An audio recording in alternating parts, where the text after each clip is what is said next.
So I want to talk to you guys about some of the misinformation or myths that you guys have in your head about making cold calls in the real estate industry. A couple things. One is, people ask, well, how much money can you make in real estate? And how fast do you make the money? And the question comes from the wrong perspective. It's like a loaded question. And what I mean by that is that there's real estate, you could be a real estate agent. You can be, meaning you help people buy and sell property and represent them at the highest possible level and help them get the best deal on their property selling. And if they're buying something, you help them negotiate the best price and terms.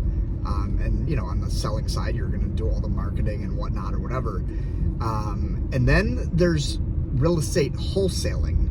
And wholesaling is when you find a seller who needs to sell their home for whatever reason, and usually it seems like they're willing to sell at a good price, which means probably under market value.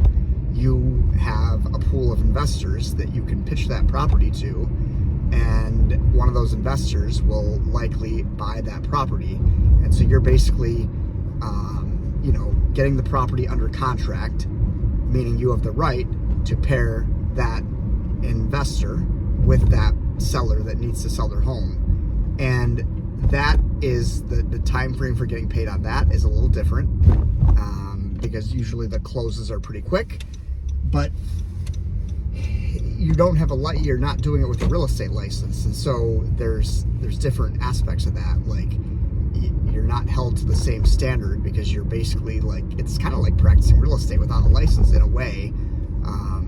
And so when people talk about how much money you can make in real estate or how to get started in real estate, they need to really know, do they want to be a real estate agent representing people at the highest possible level, or do they want to be a wholesaler, which is kind of like you're out for yourself. I mean, you're gonna focus on the money that you're gonna pocket. That's kind of your primary goal, and there's nothing wrong with that.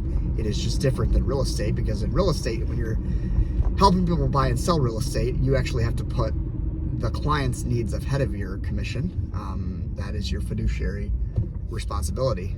That's what that's called.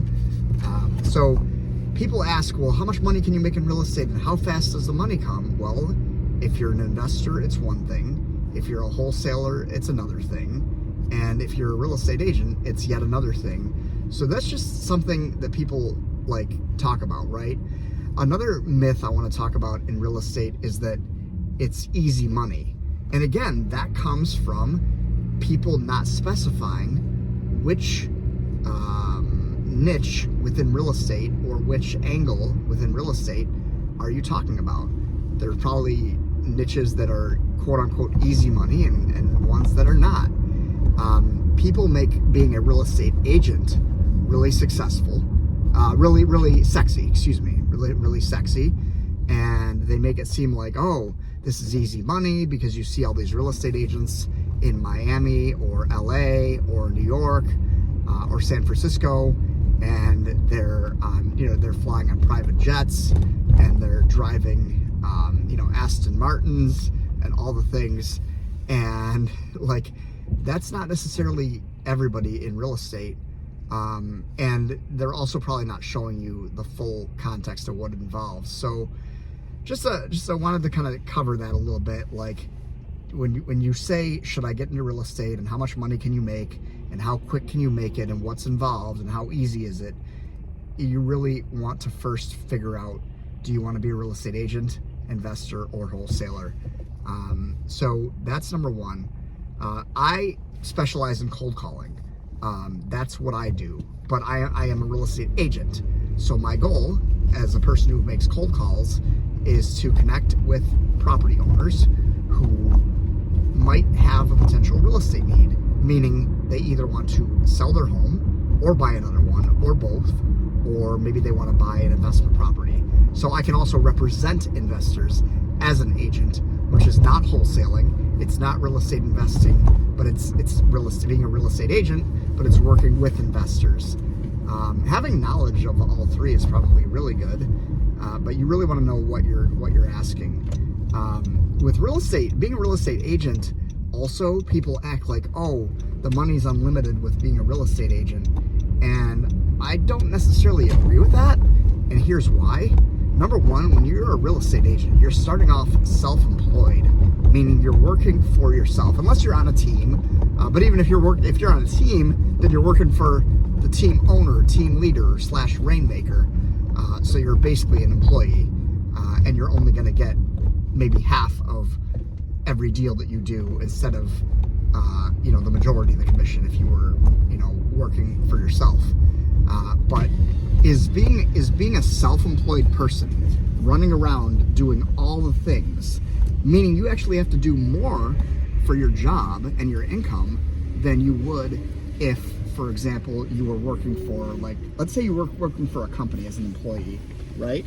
Like, you have a certain responsibility and you're W-2 and you get a paycheck. Well, when you're a real estate agent who's self-employed, you are doing all of those things that company does and still maybe getting a little bit more, but you're having to do so much more work. And people call that, you'll hear real estate agents say that they own a business and they operate a business. Well, they're self-employed, so yeah, in some regard, they do own and operate a business, but they are literally the owner and the operator and the I don't want to say a bad word to get YouTube flagging me, but they, like, you're literally, you're basically doing everything. You're wearing all of the hats. That's what a company does, right? A company has multiple people working for that company, and each employee in that company some people might be department heads, some people might be employees under those department heads, but you have different people that you're delegating to do different things. As a real estate agent, you are self-employed, meaning you're doing all the things, wearing all the hats. Now, the way that people make money in real estate doing that is they start off self-employed and they wear all the hats, and they put systems in place and processes to sell as much real estate as they possibly can without breaking the bank, because there is when you help people buy and sell real estate, there's a cost of helping people do that. Clients don't always realize that. They think real estate agents don't do anything and that there's no investment. It's like, dude, you're working without the promise of a paycheck. That's a hard job. That's the other thing too. As a real estate agent, you're working without the promise of a paycheck. You're doing all that work, showing all those homes, listing all that property. And if the person decides not to sell or they decide not to buy, you don't get paid. Like, that is not sexy. And I don't know, like, there's a lot of real estate agents, they want to, like, tell you that how sexy it is because they want you to join them in their company and do all the things, and that's fine. I mean, I'm open to having conversations like that as well, but I would rather tell you the truth, which is that it's freaking hard. So do you like, is that sexy to you? You see somebody on YouTube who's a really successful real estate agent and you think, oh, I'm going to do what they do because they're driving an Aston Martin or a Cadillac or a Benz and they look like they're really successful. Well, what systems do they have in place to become to have become that successful and also to remain that successful? And are they really that successful, or are they just posting it for the YouTube algorithm? So that's the thing. There's just myths. And again, this quick money in real estate, as a real estate agent, quick money, most of the time it's not that quick. It's kind of quick, but again, it's also not guaranteed. So quick money but not guaranteed money is a little weird, right? Meaning you might not get paid. You might get that quick paycheck, but you might not get paid at all. And it depends on what you consider quick. So the lead generation that I do today, when I get into the office, is going to pay off, on average, 90 days from today. Well, would you want to do work today and get paid on average 90 days later? A lot of people wouldn't want to do that because they think, hey, I'd rather do work today and get paid weekly or bi-weekly or whatever. And real estate agents can get paid weekly and bi-weekly, but it's from the work that they do on the front end. They front load that work. meaning they do all that work to build up their systems and their processes and their tools, and they service those clients at a high level, and they are optimized so they can spend the most amount of time with the most people who are buying or selling the most expensive homes. And then, of course, once they build that up, you build up your pipeline, then you are going to have back-to-back sales, back-to-back closings, meaning back-to-back paychecks. But I don't know. I just want you guys to know that it's not as sexy as people make it out to be.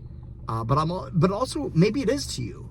So my job isn't really to say, hey, this isn't for you or this isn't sexy. What I want to tell you is that you really want to look at what this means. If somebody says, how much money they made in real estate, oh, that's the other thing too. When you hear a real estate agent say how much money they made, does that mean they profited that amount?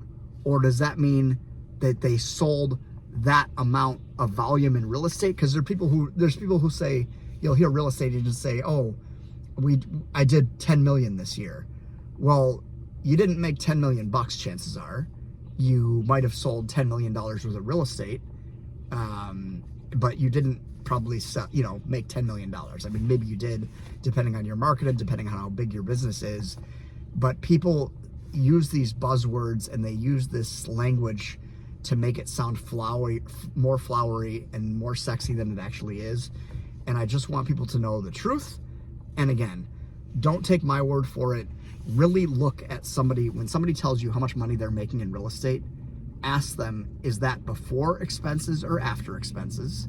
And what were their expenses? If they can't tell you what their expenses were, then they're probably not a real business owner, number one. And number two, also ask them, was that before or after the cut that they had to give their brokerage? And even more importantly, ask them, was that before or after they had to pay taxes on their income?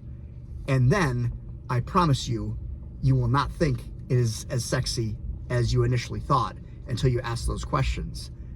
You still might think it's sexy, but it'll really, you'll be boiled and you'll be looking at the truth. Okay, this is what it is. And maybe then ask them, how many hours did it take you to earn that income? And then if they say, well, I have a team, so I didn't have to do anything because I own a team.